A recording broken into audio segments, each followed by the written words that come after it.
One Story, 63. O livro de Joel. Rasguem o coração, e não as vestes, e voltem-se para o Senhor, o seu Deus. Joel, capítulos 1 a 3. Agora chegamos ao livro de Joel. Diferente de muitos outros livros proféticos, Joel começa sem dar nenhum contexto histórico. Não sabemos exatamente qual rei estava reinando na época, nem qual situação específica em Judá ou Israel está sendo abordada. Mas, seguindo o fluxo da história única e pela lente dos dois pilares dos profetas, repreensão e restauração, permanecemos no mesmo quadro. Então, vamos entrar agora em Joel. Algo nunca visto antes, nem jamais será visto novamente. Foi um desastre devastador. Um desastre tão grande que não podia ser comparado a nada que tivesse acontecido antes ou que viria depois. A Bíblia diz: aconteceu algo assim nos seus dias ou nos dias dos seus antepassados. O que o gafanhoto cortador deixou, o gafanhoto migrador comeu. O que o gafanhoto migrador deixou, o gafanhoto devastador comeu. E o que o gafanhoto devastador deixou, o gafanhoto destruidor comeu. Essa repetição quádrupla enfatiza que o desastre foi completo e esmagador. Alguns entendem isso literalmente, como uma praga de gafanhotos. Outros, baseados em expressões como um povo invadiu a minha terra, poderoso e inumerável, tem dentes de leão e presas de leoa, interpretam como invasões repetidas, saques e cativeiro trazidos pelas nações vizinhas. O mais importante é que foi um desastre sem comparação. Seja algo que já tinha acontecido, seja algo que estava prestes a acontecer. Os campos estão arruinados. O solo está ressecado. O trigo foi destruído. O vinho novo foi cortado. O azeite falhou. As árvores frutíferas secaram. Toda a alegria desapareceu da humanidade. A Escritura chama isso de o dia do Senhor. Um dia que virá como destruição da parte do Todo-Poderoso. Nesse dia, a comida, a alegria e o prazer serão cortados. As sementes apodrecerão debaixo da terra. Os depósitos estarão vazios. Os celeiros cairão. As colheitas falharão. Os animais gemerão pela falta de pasto. Os animais selvagens ofegarão por água. Até os riachos secarão. E a vegetação será queimada pelo fogo. Quer já tenha acontecido, quer ainda esteja por vir, um dia assim de desespero chegará. A Bíblia declara: o dia do Senhor está próximo. Será um dia de trevas e escuridão, um dia de nuvens e densas trevas, como a luz da manhã se espalhando sobre os montes. O Senhor troveja à frente do seu exército. Os seus soldados são inumeráveis, poderosos são os que obedecem à sua ordem. O dia do Senhor é grande, é terrível. Quem poderá suportá-lo? Naquele dia, um desastre sem igual cairá tanto sobre o povo de Deus quanto sobre aqueles que não são dele. Quando Jesus Cristo voltar, será um dia como nenhum outro. Para o povo de Deus, se tornará o caminho para a salvação. Para os que não conhecem a Deus, será o caminho para a destruição. Portanto, a Escritura declara: antes que venha o grande e terrível dia do Senhor, o sol se transformará em trevas e a lua em sangue. E todo aquele que invocar o nome do Senhor será salvo, pois, no Monte Sião e em Jerusalém, haverá livramento, como o Senhor prometeu. Entre os sobreviventes estarão aqueles que o Senhor chamar. Despertem e chorem, clamem ao Senhor. Antes que esse dia chegue, é preciso despertar e chorar. Como uma jovem noiva lamentando a perda do seu noivo, devemos chorar e vestir pano de saco. Assim como os sacerdotes lamentam quando a oferta de cereal e a oferta de bebida são cortadas do templo, devemos nos entristecer. Os sacerdotes devem vestir pano de saco e chorar. Aqueles que ministram diante do altar devem passar a noite vestidos de pano de saco. A razão é que não se pode mais apresentar ofertas na casa do Senhor por causa do desastre. Por isso, o povo de Deus deve proclamar um jejum sagrado, convocar uma assembleia solene, reunir os anciãos e todo o povo na casa do Senhor e clamar a Deus. Num momento como este, assim como Jacó fez, o povo deve voltar-se para o Senhor. Voltem-se para o Senhor, o seu Deus. A Escritura proclama: ainda assim, declara o Senhor, voltem-se para mim de todo o coração, com jejum, com choro e com pranto. Rasguem o coração, e não as vestes. Voltem-se para o Senhor, o seu Deus. Ainda assim, significa antes que venha um desastre ainda maior, antes do juízo final, o dia do Senhor. O centro é o arrependimento, um retorno a Deus.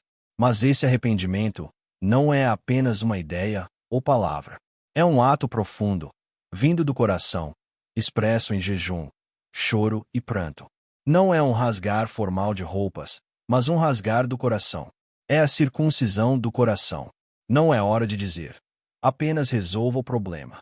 É hora de se arrepender do pecado profundo que entristeceu o coração de Deus. A única base pela qual o povo de Deus pode voltar é a graça e a compaixão de Deus. Deus tem compaixão da sua terra e misericórdia do seu povo. E então Deus responde: Estou enviando para vocês trigo, vinho novo e azeite, o suficiente para satisfazê-los completamente. Nunca mais farei de vocês motivo de zombaria entre as nações. Vou afastar de vocês o invasor do norte. O seu mau cheiro subirá. Com certeza ele fez coisas grandiosas. Alegrem-se no Senhor, o seu Deus. A Escritura proclama: Alegrem-se, ó filhos de Sião. Regozijem-se no Senhor, o seu Deus. Isso ecoa a confissão do profeta Abacuque. Mesmo que a figueira não floresça, e não haja uvas nas videiras, mesmo que a colheita da oliveira falhe, e os campos não produzam mantimento, mesmo que não haja ovelhas no curral, nem bois nos estábulos, ainda assim eu me alegrarei no Senhor. Exultarei no Deus da minha salvação. O Senhor soberano é a minha força. A verdadeira bênção que aqueles que se arrependem e voltam para Deus recebem é esta: alegrar-se e deleitar-se no próprio Senhor. Nada mais deve ser pedido além disso. A bênção na medida certa é graça. Ao seu povo que se arrependeu e voltou, Deus promete chuva na medida certa, a chuva temporã e a serodia, como antes. Este é o tipo de bênção que recebemos por meio da restauração. A bênção que é na medida certa é o tipo mais precioso de bênção. Deus não deseja que o seu povo sofra com doença, fome, pobreza, guerra ou cativeiro. Essas coisas acontecem quando o seu povo se afasta dele, confia em ídolos e em nações, e precisa ser trazido de volta por meio da disciplina. Quanto mais abundantemente Deus provê, mais as pessoas tendem a esquecê-lo. Por isso, o que é melhor é o que é o suficiente. Agur confessou: Afasta de mim a falsidade e a mentira. Não me des nem pobreza, nem riqueza. Dá-me apenas o pão que me é necessário. O apóstolo Paulo também disse: Aprendi a estar satisfeito em qualquer circunstância. Tudo posso naquele que me fortalece. Este mundo não é o lugar onde o reino de Deus está plenamente consumado. É o lugar onde provamos momentaneamente as realidades parciais e imperfeitas do reino de Deus. Andar com Deus e louvar o seu nome não por causa de nada neste mundo, mas por causa de quem Ele é. Isso é louvor verdadeiro. Eu sou o Senhor, o seu Deus. A aliança que percorre toda a Bíblia é esta: Eu sou o seu Deus. E vocês são o meu povo. E, por fim, serei o seu Deus, e vocês serão o meu povo. Isso não é porque merecemos ou conquistamos. Não se baseia na nossa bondade ou no nosso esforço. Esta união impossível é possível somente pela graça e pelo amor de Deus. Salomão descreveu este amor de aliança assim: O meu amado é meu, e eu sou dele. Eu sou do meu amado, e o meu amado é meu. Jesus disse: Permaneçam em mim, e eu permanecerei em vocês. Nenhum ramo pode dar fruto por si mesmo. Deve permanecer na videira. Eu sou a videira, vocês são os ramos. Se alguém permanecer em mim, e eu nele, esse dará muito fruto, pois sem mim vocês não podem fazer coisa alguma. Para que o pior pecador seja unido ao Deus mais santo, isso é graça. Depois derramarei o meu espírito sobre todos os povos. A Escritura diz: E depois disso, derramarei o meu espírito sobre todos os povos. Os filhos e as filhas de vocês profetizarão.